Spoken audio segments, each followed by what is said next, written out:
morning, everyone. You're a hearty bunch for coming out Saturday morning, so thank you very much and welcome. Really excited to be having this event. 3 different organizations teamed up to bring an event about a really important topic that often gets overlooked, especially here at Berkeley, where we have some of the best, most cutting-edge innovation on the climate mitigation side, and we're focusing always on the newest energy generation technologies, or energy efficient technologies, which kind of divert our attention a little bit from the fact that climate change is already happening. We're already feeling the effects of that. And we need to be figuring out what to do, not 2020, not 2050, but right now. And California has taken some really important steps on this, and yet to be seen how well those will be implemented and how well that can serve as a model for the rest of the world. So really excited, and thank you for our excellent panelists who have joined us this morning to start talking about these issues. So I represent BERC. I'm one of the 2 co-presidents. It's a student-run organization here on campus. We have over 2,000 members altogether. About half to two-thirds of those are current students. The rest are alumni and various industry members in every discipline and every aspect of energy and resources issues. Our mission is to connect, educate, and engage students in order to foster innovation and action. So with that in mind, this is a really perfect event for us, and we're really excited to be expanding into climate adaptation dialogues, which we too have been focused on the mitigation side. So we're really happy to be teaming up with Gensler and the Urban Vision, and welcome. Hope you enjoy the event.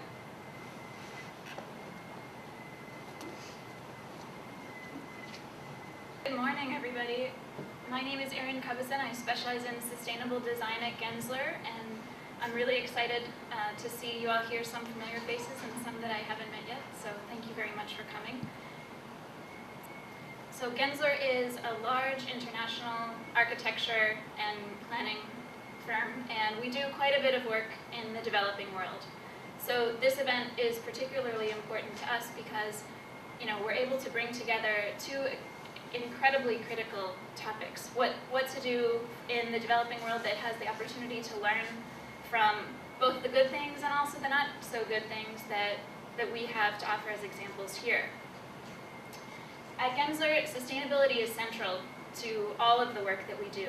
These sustainable strategies that we pursue is actually creating a prosperous condition where it's not only going to have an acceptable ROI, but could even have an incredible advantage to the building owner, the city, the developer, whoever it might be.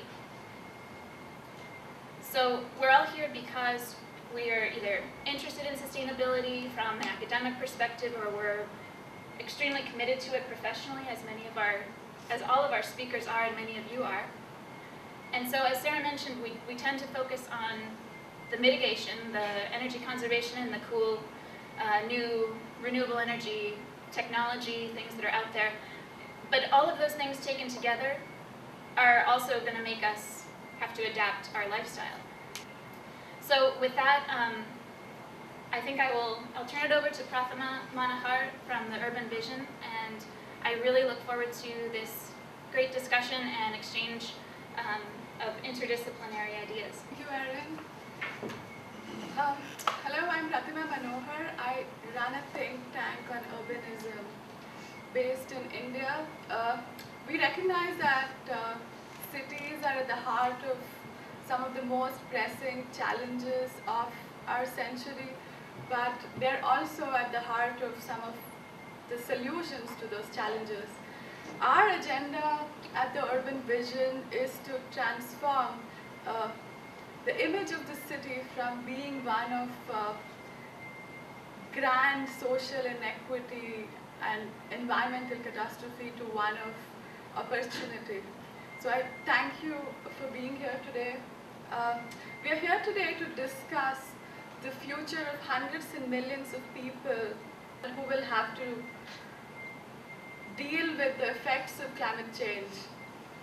We will specifically address ideas and solutions that we have to embrace to make our cities more resilient to extreme climate events. Scientists across the globe agree that the current level of carbon in our atmosphere is going to contribute to change in our environment. So even though mitigation and reducing carbon in our atmosphere is important, adapting to a future where extreme climate events is going to be part of our daily life is perhaps far more critical. But there is very little attention to that area across the globe. California is perhaps one of the early leaders in developing a strategy plan to address climate adaptation. What would be the impacts of climate change? Something that we've heard about very often is sea level rise. Environmental alarmists speak about that very often, but there are going to be a host of other impacts as well. Increased precipitation, which will lead to flood, drought when you don't expect it, ecosystem changes. That's something new. I met with the Chicago climate action team last week, and they mentioned to me that Chicago will probably need to deal with new kind of pests. In terms of sea level rise itself, there are about 360 million urban residents living in coastal zones who will have to deal with sea surges and their communities will be prone to flooding. To summarize, we will be living in a planet that will be highly volatile. In many ways, the impacts of climate change will be extremely unfair because the greatest risks will be to the poorest populations, to vulnerable communities who have caused and contributed least to greenhouse gas emissions.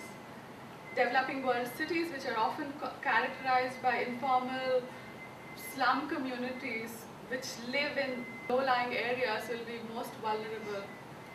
Today, 10 of developing world's 15 largest cities are in low-lying coastal areas vulnerable to rising sea levels and coastal surges.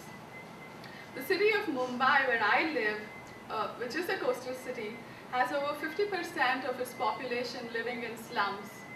Slums which are often on low-lying beds of our ocean, and they live in extremely unhygienic conditions, like you probably saw in Slumdog Millionaire very recently. And just to give you a sense of the unhygienic conditions in our cities, 58% of the city of Mumbai has no access to sewerage. So you can imagine the scale of health hazard that the city already deals with. Climate change is going to add to that crisis. I hope I've not made all of you feel that our world is doomed to fail. Well, there is hope. We are here today with a set of experts and panelists who worked at solutions to build climate resilient communities, to build cities of the future that can deal with these unpredictable patterns of weather and health.